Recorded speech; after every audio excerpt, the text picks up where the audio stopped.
Halo teman-teman onlineku, perkenalkan kami dari kelompok 2 mata kuliah Komunikasi Massa. Nama saya Ahmad Tobibi Hikami. Saya di sini sebagai dosen soft spoken. Saya Eka Robiatul Adawiyah sebagai mahasiswi pintar. Dan saya Amita Devi Cynthia Amarta sebagai mahasiswi cerdas.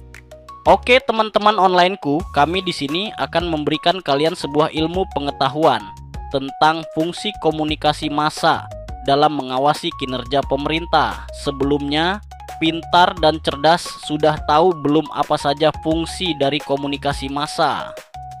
Coba sebutkan. Sebagai penyebaran informasi dan hiburan, Pak. Sebagai pengawasan sosial, Pak. Benar semua.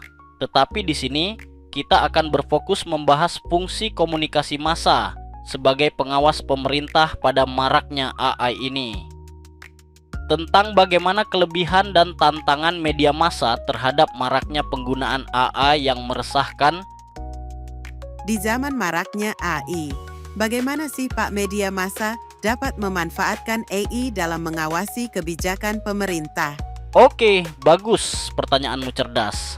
Jadi AI ini bisa berdampak positif dan negatif. Kita bahas positifnya dulu. AI bisa berdampak positif bagi media massa karena AI bisa digunakan untuk pembuatan konten berita sesuai dengan kebutuhan masyarakat.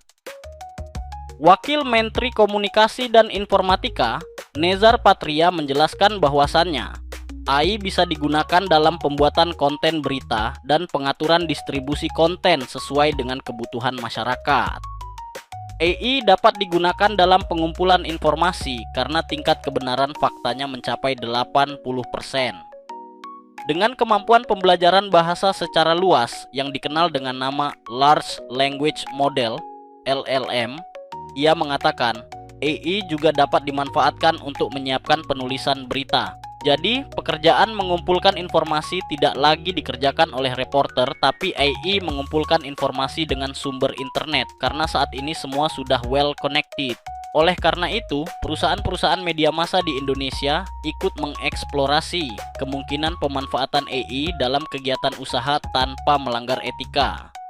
Kemudian dampak negatifnya bisa menimbulkan PHK besar-besaran terhadap karyawan media massa. Bisa kita lihat pada video berikut ini. Wakil Menteri Komunikasi dan Digital, Nezar Patria, merespon banyaknya pemutusan hubungan kerja di industri media massa. Menurut Nezar, badai PHK mungkin akan terus berlanjut. Ini sebagai dampak dari model bisnis media massa yang berhadapan dengan platform-platform media sosial. Pemerintah sedang mencoba menyeimbangkan hubungan antara media yang mengusung jurnalis berkualitas dengan platform media sosial. Nezar Patria mengaku berempati atas gelombang PHK yang menerjang industri media massa belakangan ini. Bukan esensinya, tapi formatnya. Kalau masuk ke dalam satu logik baru yang kita dihadapkan dengan krisis yang berlapis. Tadi lapisan pertama adalah disrupsi teknologi, lalu lapisan yang kedua adalah bagaimana media-media yang sepatutnya menjadi pilar dari demokrasi ini yang menyebarkan informasi-informasi berkualitas buat masyarakat menghadapi tekanan ekonomi yang sangat serius. Beberapa media mencoba melakukan penyesuaian. Ya tentu saja kalau pendapatan mulai berkurang, ada yang harus disesuaikan. PHK terjadi dan kita cukup prihatin dengan situasi yang berlangsung belakangan ini. Nah, setelah melihat video barusan dapat disimpulkan bahwasannya AI sangat kejam terhadap hidup seseorang. Dia sebuah AI bisa menggantikan puluhan hingga ratusan orang pekerja media massa. Makanya kita harus bisa memanfaatkan dan mengaplikasikan teknologi AI ini agar tidak tersingkir dari produksi media massa. Terus bagaimana dengan tantangan media massa, Pak? Apakah AI ini akan mengurangi nilai-nilai kemanusiaan dan moralitas, Pak? Tentu, meskipun teknologi AI dapat membantu meningkatkan efisiensi dan efektivitas di berbagai bidang, Namun media harus berhati-hati agar tidak terlalu bergantung pada teknologi ini. Alasannya, karena ketergantungan berlebihan pada teknologi AI dapat mengikis nilai-nilai kemanusiaan dan etika.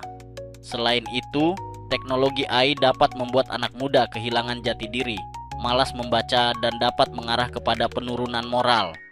Intinya, dengan kemajuan teknologi yang begitu kencang, harus diimbangi dengan literasi dan pemahaman yang baik agar tidak salah arah.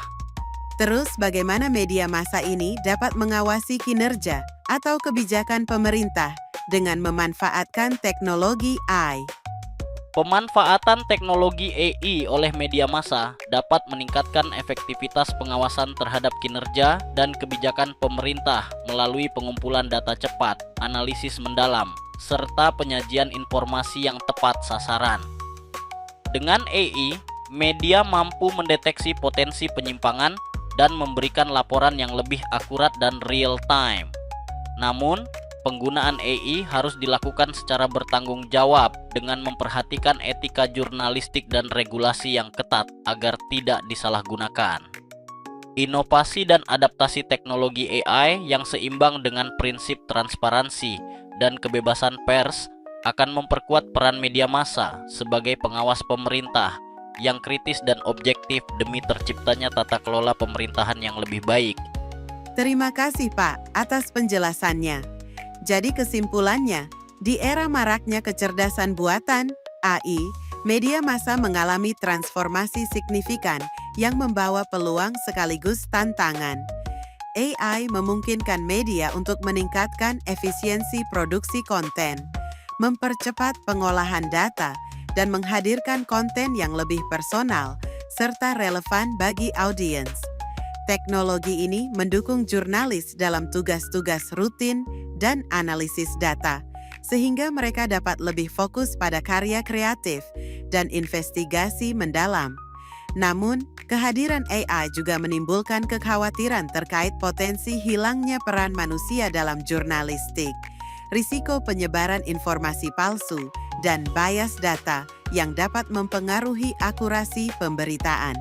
Oleh karena itu, media massa harus mengadopsi AI secara bertanggung jawab dengan mengedepankan prinsip akurasi, validasi, dan etika jurnalistik, serta menjalankan pengawasan manusia terhadap teknologi ini. Selain itu, media perlu membangun relasi yang setara dengan platform digital dan terus berinovasi agar mampu bersaing di tengah disrupsi teknologi. Peran media juga semakin penting sebagai fasilitator edukasi publik tentang AI dan sebagai penghubung antara pemerintah, akademisi, dan masyarakat dalam merancang kebijakan teknologi yang inklusif dan etis. Singkatnya, AI menjadi alat bantu yang memperkuat fungsi media massa dalam menyampaikan informasi, mengawasi kebijakan, dan membangun literasi masyarakat, asalkan penggunaannya diimbangi dengan kontrol manusia dan regulasi yang ketat demi menjaga kualitas dan kredibilitas jurnalistik di era digital. Baik, cukup itu saja yang dapat disampaikan dari kelompok kami. Kami kelompok 2 pamit undur diri. Semoga materi yang kami sampaikan bisa bermanfaat ya. Terima kasih teman-teman onlineku.